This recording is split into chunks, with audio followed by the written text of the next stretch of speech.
네, 오늘의 이슈를 꿰뚫어보는 이슈통입니다. 지방선거를 5달 정도 앞두고 정치권의 발걸음이 지금 바빠지고 있습니다.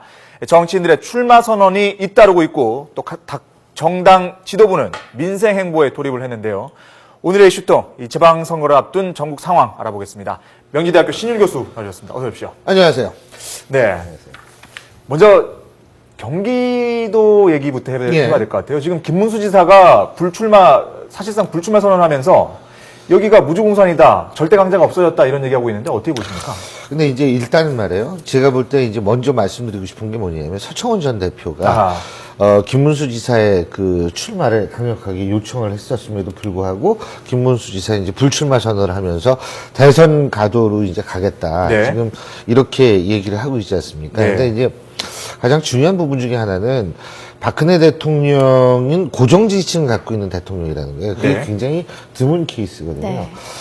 그러면 고정 지지층 우리가 얘기를 했을 때는 최소한도 제가 볼 때는 임기 말에도 30%를 윗도는 지지율을 얻을 가능성이 높은데 그러면 대통령이 최소한도 대선 후보에 상당히 영향력을 미칠 수 있다는 거예요.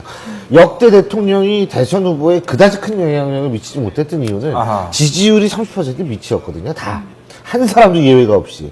그러니까 영향을 못 미쳤는데 박근혜 대통령은 좀 다르다는 거죠. 자, 그렇다면 김문수 지사 입장에서 볼 때는 사실 친박계의 좌장 중에 좌장이라고 얘기할 수 있는 서청원 전 대표의 얘기를 묵살이라는 표현을 해도 좋을지 모르겠습니다만 얘기를 안 듣고 그 마이웨이를 간다라는 사실 자체가 본인의 목표인 대선 후보가 되는데 긍정적인 영향을 미칠 수 있을 것인가를 생각해 봤어야 된다는 겁니다. 그리고 더군다나 김문수 지사 같은 경우에 지금 저울질을 한다는 거 아니에요. 7월 재보선, 그 재보선이 그게 굉장히 많이 할 거거든요. 뭐 어제 보니까 뭐 줄줄이 오더라고요. 그냥 계속 메시지가. 근데 그렇게 됐을 때 거기에 나갔을 때 상당히 사람들한테 너무 자기 이성만 챙기는 거 아니냐. 이런 또 비난을 받을 수도 있죠. 근데 제 생각에는, 그러니까 김문수 지사가 어쨌든 이번에 6월 지방선거를 안 나가게 되면 대선까지는 너무 거리가 멀어요, 지금.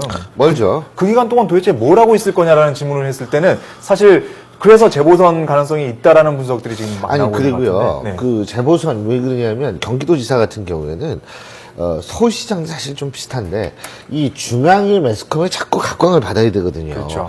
근데 이게 경기도지사 빠져 있으면 경기도에 있는 언론은 모르지만 이 중앙 언론에서는 자꾸 이 사각지대로 빠지게 되거든요. 네.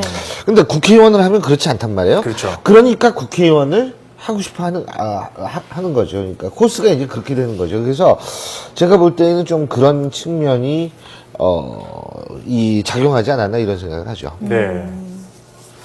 지금 아무래도 야권의 좀 주자들이 많이 눈에 띕니다. 지금 그 보면은 원혜영 의원님이 출마 선언했고 김진표 의원 20일에 출마 선언하겠다 이렇게 얘기를 했고 김창호 전 참여정부 홍보처장까지는 일단 뭐 정해진 것 같고 또 박기춘, 이석현, 이종걸, 김용환 이런 다선 그 민주당 다선에도 거론이 되고 있는데 이석현 의원도 거의 확실한가요?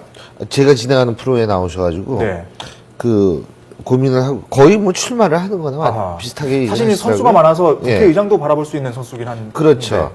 그러니까 이제 사실 이런 분들이 이제 좀 저걸 하는데 어쨌든 뭐 제가 볼 때는 누가 될지는 모르겠어요. 근데 그 경기도지사나 이런 것, 그 서울시장이나 이쪽에서 이런 걸 한번 하고 그런 경험이 있고 그런 상태에서 대선에 도전을 하려고 하는 것은 저는 바람직하다고 봅니다. 이제 우리나라도 정말 코스가 어느 정도 정해지는 것 같더라고요. 그러니까 이 서울시장이나 이런 정치인이 행정 경험까지 쌓고 그 다음에 더 큰 꿈을 꾼다. 이거 바람직한 겁니다. 근데 사실 이제 정치 경험이 작고 행정 경험만 있으면 그건 문제가 되지만 정치 경험도 많고 행정 경험이 있으면 좋은 거죠. 그래서 제가 볼 때는 뭐 많은 사람들이 이렇게 꿈을 꾼다라는 것은 나쁘지 않다고 생각합니다. 자, 야권은 일단 고민이 좀 될 것 같은 게요. 뭐 안철수 신당도 그렇고 통진당도 그렇고 진보당도 그렇고 이제 후보를 내려는 움직임을 좀 보이고 있습니다. 그렇게 되면은 야권 연대를 얘기할 수밖에 없지 않나. 뭐 이런 김한길 대표 같은 경우는 어부지리는 안 된다 이 점 계속 강조했거든요. 근데 제가 볼 때는요. 지금 뭐 통진당이 뭐 역대 최대의 후보자를 내겠다 그러는데 정말 죄송한데 제 개인적인 의견입니다. 그거 본인의 자유죠. 근데 뭐 내가지고 박근혜 독재 정권임을 뭐 이미 증명이 되고 뭐 얘기를 하는데 제가 그런 생각이 드는 거예요. 독재 정권이라고 얘기한다는 사실 자체가 독재가 아니에요. 예? 그런데 그런 얘기를 한다라는 사실 자체가 뭐 그렇게 설득력이 있을 거라고 생각하는지 저는 네. 참 보면서 참 안타깝더라고요. 두 번째로는 뭐냐면 야권 연대를 안 할 겁니다. 그런데 이런 식으로 할 겁니다. 뭐냐면 각 지역별로 당신들이 알아서 해라. 아하. 그러면은 이제 그 지역별로는 자신들이 알아서 하는 중앙당 차원에서의 야권 연대는 없는데 네. 지역별로 예를 들면 뭐 경기도면 경기도 그럼 당신네들 후보들끼리 뭐 알아서 해가지고 뭐 하든지 말든지 해라 이렇게 될 수가 있어요. 근데 거듭 말씀드리지만 야권 연대라는 것은 선거라는 정상적인 통상적인 과정을 왜곡하는 측면은 분명히 있습니다. 네. 그렇기 때문에 손학규 대표가 전 대표가 그 얘기했던 결선 투표 같은 것들이 그래서 사실 필요하거든요. 근데 글쎄요 좀 연대 신화에서 벗어날 필요도 있을 것 같은데. 그렇습니까?